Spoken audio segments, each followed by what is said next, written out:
All right. Just take a look here. Streaming software. I think it's live. Well, I guess we're going to find out. Welcome. Camera's right there to Out There with OPTIMA Jim. I'm Jim McElvain from Optima Batteries. Eric Heller from FM3 Performance Marketing has joined me. And this is a test run. We are in Thunderhill. Well, we're in Willows, California, but here for Thunderhill Raceway, where Optima's Ultimate Street Car is taking place this weekend. Eric, tell folks who you are and what you do for the Optima Series. well, my name's Eric Heller, and I am the autocross director and speed stop organizer for basically all Peak of. Performance Challenge and Classic Car Liquidators all across. Wow. Sponsor. I throw cones is what I do. I put Okay. cones on the course, and I let cars go fast. Where do you come up with the knowledge base to be able to create an autocross course? It's not like you can watch a YouTube video and you're qualified, right? No. Almost, actually, over 30 years of racing experience. So how did you start out in racing? Whoa. How did I start out? You want the long story or the short story? You got the story until somebody else comes through the door and takes the headset from you. I used to work at a Chevy dealership. I did all the Corvette work and When you say you did the Corvette work, everything. you were the guy that worked on. I was the guy that Corvettes? worked on the Corvettes. Okay. For those of you that Danny Pop. I was going to say, for those of you that know Danny Pop is the Southern Ohio guy. I was the Northern Ohio guy. Which dealership did you work at? It was called Doug Chevrolet. Okay. No. I had my car drop shipped to Bud's. Buds. Yeah. No idea where Buds is. I don't know either, but they apparently had a relationship with Lingenfelter, Okay. sponsor of the series, and the car was going there. So they said, have it drop shipped to Bud's. Bud's will drop it off at Lingenfelter for you. Well, That's what we did. I essentially was taking care of if I wasn't doing warranty work, we had a lot of people that from the local Corvette club, Tire Town Corvette, that would bring their Corvettes there, and I would throw all Tire the Town, is that Akron? yes, Okay. and I'd throw a lot of the go fast parts on for them. All right. So was it SCCA that you got started in? SCCA with my dad, Tire Town Corvette with obviously just the local Corvette club. And then how I got into really racing and my first sponsor really came from a potential lawsuit. Oh. One of the local club guys who like to do track days at Nelson's Ledges brought his ZR1, C4 ZR1 to me. A whole bunch of go fast parts from Summit Racing. I installed them. He went to a track day, went slower. Oh. Brought it back to me, changed some alignment specs, changed some things on the shocks, went even slower. Finally, at threat of a lawsuit, and he was a lawyer, I went to Nelson's to the third track day with him, and I tried working with him, and finally I said, just let me drive the car. Yeah. So I got in the car, and it just so happened, for those of you that know Mallet Racing, big, used to be a big Corvette builder and stuff in Ohio. They were there. What happened to them? They're not a big Corvette builder anymore? Or? I think they moved somewhere to one of the Carolinas. Okay. I want to say South Carolina. They still do a They lot did of a sledgehammer car, right? yes. Okay. Long story short, I was chasing one of their guys down, one of their test drivers named Jim Miniker. I was chasing him down in the car that I built, and some of the other Corvette guys were there saying, you're running under the lap record for what this car should be. It's like nobody's gone that fast before. That's kind of how I got into And it. you had driving experience before that, or not much? Very little. Really? It was just one of those things. Now, Nelson's Ledges, if you've never been there, it's not really what you call a technical course. So me not having a lot of driving experience didn't hurt too much. It was more just brave. Brave and following somebody who knew the fast line. So it was fortunate that, Jim Miniker was there, and he was driving one of Mallet's supercharged vets. So I was able to follow him, and I basically just tried to keep up. And probably after 8-10 laps, I was starting to close in on him. Wow. Now, I don't know what all they were working on, but when you got a whole bunch of vet people there and they see somebody that they don't know, it was the first time I'd ever been there, chasing down somebody as renowned as they were, it got the attention of several people, and it didn't take too much longer, and I had my first sponsor, which was Kumo Tires. How about that? What year was that? Ooh, early 2000s. Aught 2, aught 3, somewhere around I there? want to say 2000, maybe 2001, because shortly after that was when I got into the Vipers. Okay. And were you a Viper go-to guy then? I turned into the Viper go-to guy. Was there a lot of guys tracking their Vipers? Not a lot, which is what made it really appealing to show up to events and stuff with a Viper. Fortunately, unfortunately, it wasn't mine. Somebody else wanted me to start driving their car. So help me understand that. How does somebody get a car that's a fantastic performance car, supercar, and then they don't want to drive it? They want somebody else driving it. more money than talent. I've always said the Yeah, ability you to know write what? a check. I'm one of those guys because I've got almost no talent. So $5 would give me more money than the talent I have. But I'd still want to drive my own junk on the track. So the first guy that I drove with the Viper, he was an older gentleman, an attorney. Again, I seem to bounce from attorney to attorney here, but he liked to do things kind of casually, but he also wanted to see the cars that he owned win, and he had a bunch of other sports cars. So I got wrapped into the Viper Challenge series, which was it was a pretty cool series because it was sort of Viper saying, "Hey, we want to challenge the vets, we want to challenge the Ferraris, the Porsches." So we were hopping around the country, basically inviting all kinds of other cars and stuff that we were going head to head with, and that was my first road race Viper experience. So it was a track only car that you were Yeah. racing for. Okay. So I was going to ask you if it was a street car. What's the arrangement? Have you raced or driven other people's street cars on the track? Yeah. So what's the arrangement? Is there a discussion or a conversation about what happens? Don't wreck it. Yeah. But I've is there a conversation about what happens if you do? I've had people throw me keys to their Ferraris, to their Lambos, and a lot of times, and if you're familiar with the series, you know Larry Wu, Yep. and you know what he builds, you know what he does, and Larry will invite me out to Nelson's Ledges or Mid Ohio or some of the other local tracks around me, and a lot of times if it's somebody that just bought a car but they're not real familiar with how to drive it fast, I'll show up and kind of get them familiar with it. But But that still doesn't answer the question. What I'm trying to happens? avoid it.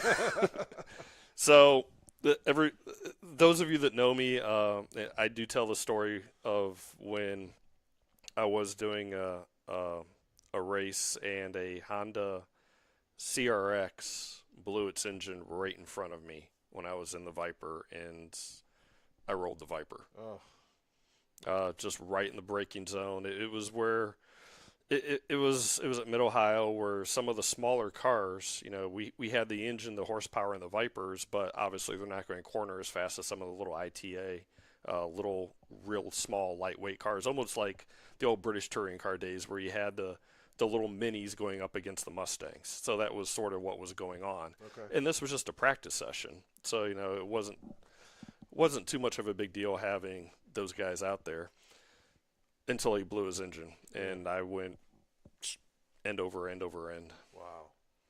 Unbelievable. So how long were you driving like that? Have a seat on the bed, Mr. Ramirez. I got Matt Ramirez and his dad coming into the room. That's Caleb's bed, so you can take a nap on it if you want. How long were you driving before you started or how did you end up designing your first autocross course? One of the local clubs, the Akron Sports Car Club, because of my driving, with sponsors and stuff I had, that club was in a little bit of financial trouble trying to just keep lots and things that had happened after 9/11, insurance rates going up and everything, to where I was taking some of I was fortunate enough to be able to take somebody like Kumo and say, hey, can you give us some additional money for prizes and stuff to try to just keep people coming in? And I was just doing so much for the club that at one point they just said, you know what, instead of this being just a public nonprofit club, why don't you just buy it? And I said, okay.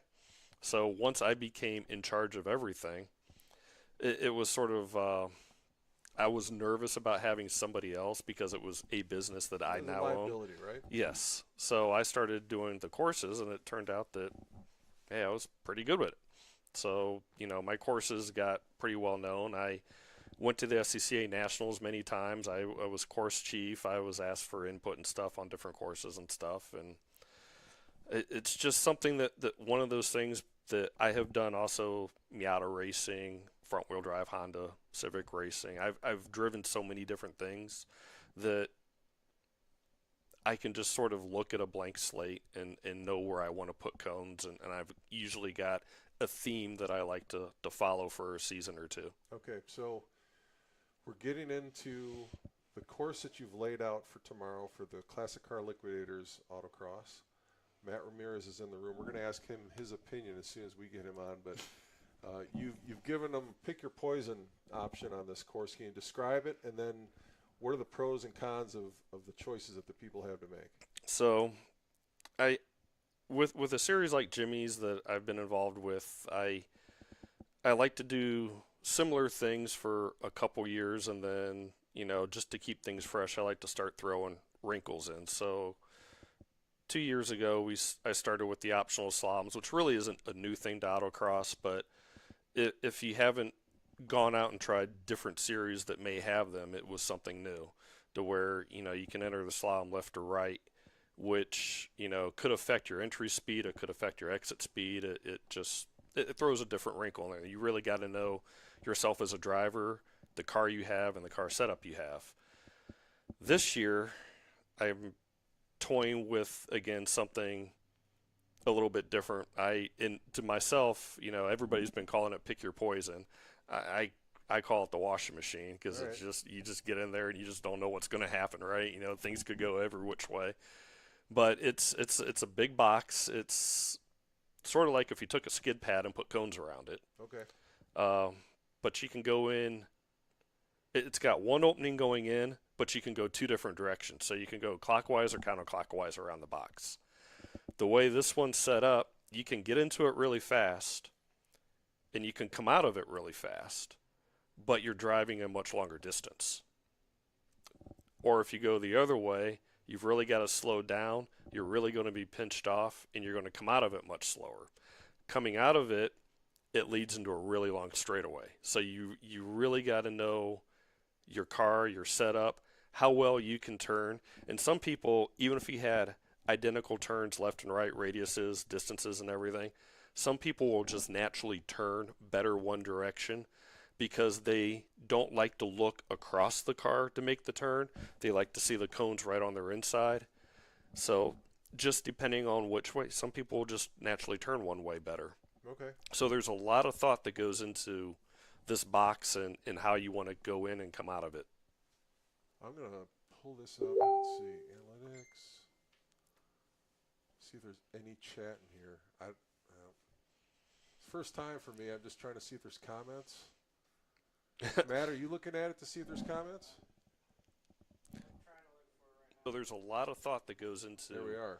this Yep. box. And Probably and if there's how you any wanna go comments, in and come out of it's this. Four what people did you do watching. to this? Holy cow. Hi, 4 people. All right. One of them's probably my mother. So, what do you think? What did we run for times last weekend at Sebring? It was like 30 seconds in that range? Yeah, roughly. So, this will be longer or shorter than Oh, this will be much longer. What do you think the average time will be? Probably if there's any comments.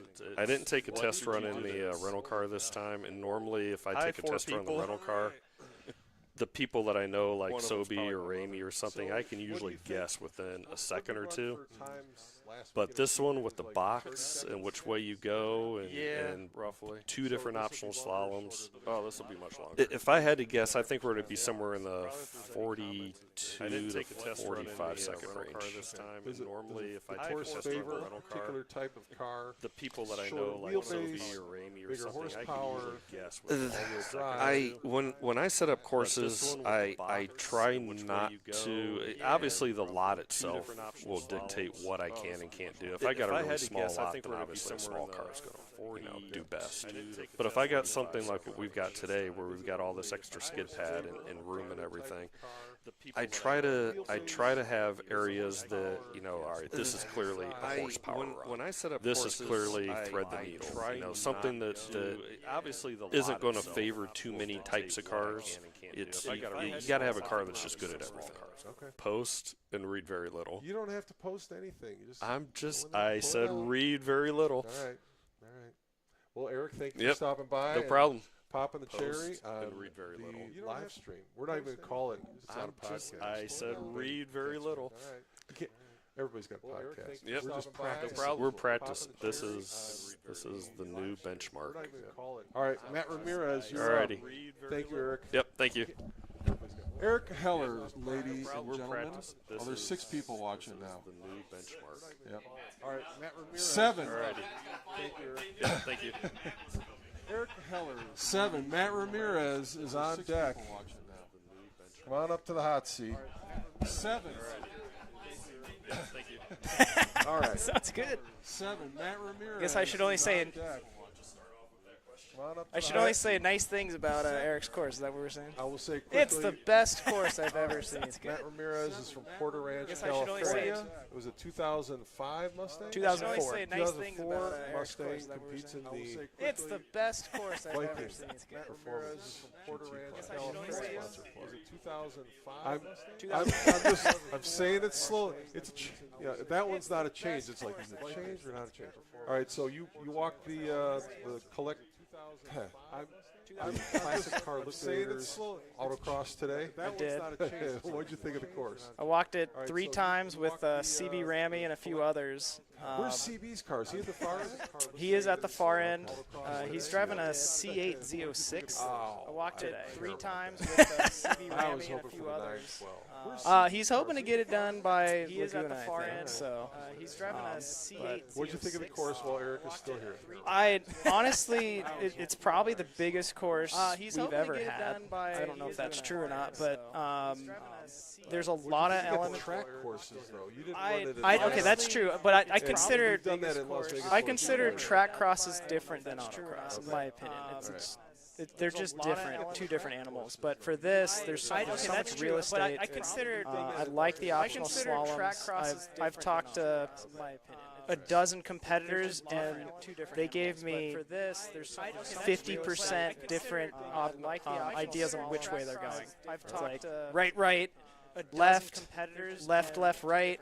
Do you favor a particular type of vehicle? different ideas on Like which way the they're guys that had the Corvettes were going to go to the right, or the I guys heard that had I the heard some of the all-wheel drive cars are going left, especially Lane Farka suggests he's going left in the. We're talking about. I don't even know what you're calling it. I heard some of the all-wheel drive cars. The whatchamacallit going left, especially the washing machine. Yeah, we'll go with the washing machine. I don't even know what you're calling it. I heard they're considering going left just because it's such a long straight. You want to maximize on throttle, early on throttle, to maximize that long straight. The problem I have with that is that you're adding 60 to 100 feet. I don't know what it actually is, but you're adding so much distance, and it's a slow section. So you're coming in, you have to shut it down either way. And so CB and I actually think right is going to be better because you're going to cut so much more distance. The problem is you have to set up. So you have to aggressively set up to the right and then stay on that middle washing washing machine center section. The problem is you have so that you can still be on throttle all the way through the kink. And then so if you blow that, you're gonna be screwed. But if you nail it, I think you're cutting distance and you can still get on throttle early. And so that's the initial plan I'm thinking of going with tomorrow.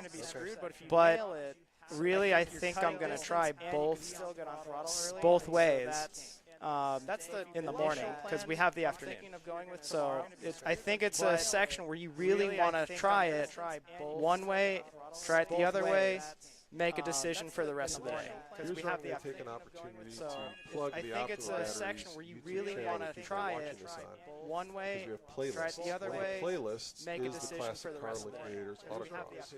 So what we do is I think sometimes it's a we section where you video really people wanna that are try running the it autocross, but a lot of times we the find other way, videos from make a competitors. decision You're one of them who does in-car camera footage. So record your autocrosses, put them up, tag the Optima Batteries account. We'll put it on that playlist. People can go back and look at it. And they can look at a bunch of your old autocross runs in that Classic Car Liquidators autocross playlist on the Optima Batteries YouTube channel. Awesome. Yeah, I love putting cameras in the cars.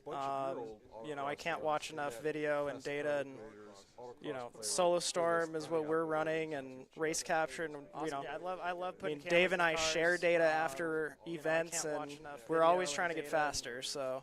You know, Solo Storm. I'm always tagging Optima Batteries, and it's nice that they have that option so that you can just go to the Optima Batteries YouTube page and find that. So Appreciate I'm it. always Now, I tagging got a Optima note from Batteries. Dave Schatz. It's nice that they have that option, Dave. Dave and I had some fun with you earlier in the week. I swear you were gonna tow Dave's car here, and I know he asked you. So it was obviously on his mind. So I swear you I'm were gonna shut it down after tow you do our interview with Dave's you because car it says something here, with the and, YouTube channel live I feed. know he It's playing asked two you. audio clips. One is it a was few seconds obviously delayed. on his mind. So I swear I you were think gonna what is going on is it's coming through the headset, and that's the delay, and it's also getting picked up by the laptop microphone, and that's fast. I think Danny Weller, if you're one of the 7 people that's watching, please report to room 302 at the Holiday Inn Express in Willows, California, for some technical assistance. Thank you so much, and thank you, Matt Ramirez. Yeah. We're going to have somebody else come in here. Sounds good. Joshua Jones from Operational Speed Supply Assistance. So